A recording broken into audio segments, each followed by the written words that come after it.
ben, c'est un homme, est-ce qu'il a réellement sa place ici?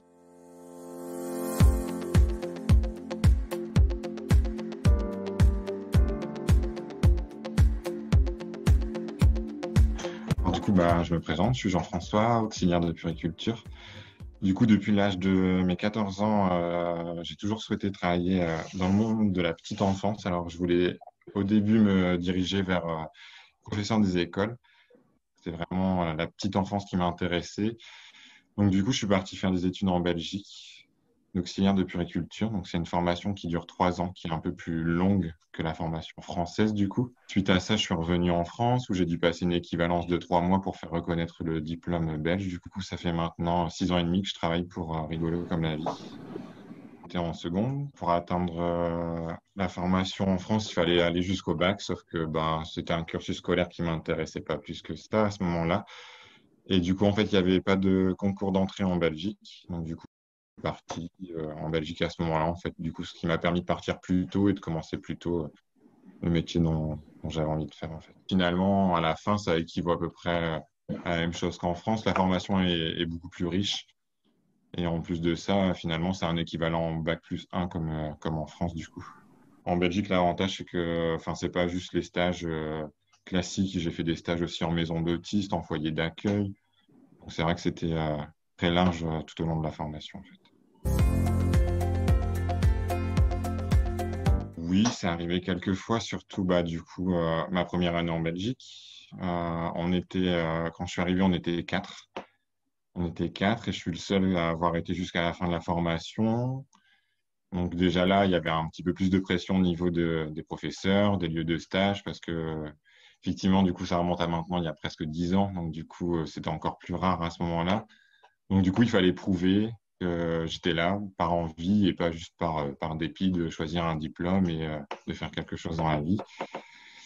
Et en crèche, j'ai jamais ressenti ça. Après, de temps en temps, des petites appréhensions. S'estompent vraiment très rapidement, en fait. Chez certains enfants qui n'ont pas du tout de figure, entre guillemets, masculine au sein de leur foyer, de leur famille ou de leur entourage. Et du coup, c'est vrai que ça arrive de temps en temps qu'il y a des petites réticences, mais qui s'effacent assez rapidement.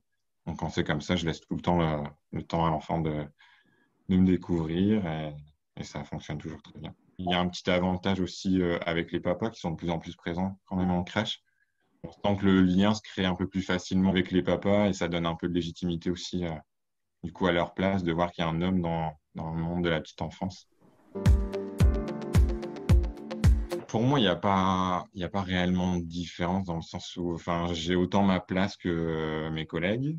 Souvent, mes collègues vont me dire que, en termes d'autorité, mais alors, c'est pas vraiment de l'autorité, mais le fait d'avoir une voix d'homme, une voix un peu plus grave, ça aide vachement plus à ce que les enfants soient posés, soient calmes. Et après, les inconvénients, c'est plus vraiment ouais, cette crainte qu'il pourrait y avoir de temps en temps, mais qui est de plus en plus rare, je trouve, pour ma part. Non, je pense que c'est plus faire ses preuves, en fait, parce que je pense qu'on a encore une image beaucoup, c'est la maman qui porte, c'est encore cette petite crainte qui existe, mais je vois ici, à la Survie-Neuve d'Ascq, enfin, les parents sont très proches de moi, sont très demandeurs. Ça n'a rien à voir, mais c'était tout le temps dans ma première expérience, une maman qui était tombée amoureuse de moi. On a dû mettre en place tout un lien avec la directrice, avec l'équipe, pour pas qu'elle soit centrée que sur moi. Donc, du coup, on a fait un travail avec elle et finalement, ça s'est ça s'est atténué petit à petit. C'était la situation la plus inédite que j'ai pu avoir. Je vois que ça soit au niveau des enfants, au niveau des parents, au niveau des collègues, je trouve que ça apporte vraiment quelque chose en plus parce que c'est vrai que c'est encore un monde qui est réservé aux femmes. Alors après, pour motiver les personnes, je pense qu'il faudrait qu'on parle un peu plus du monde de la petite enfance. C'est vrai que c'est un monde qu'on connaît très peu. Non, non, franchement, si demain je devrais changer, je ne sais pas du tout vers quoi je me dirigerais en fait.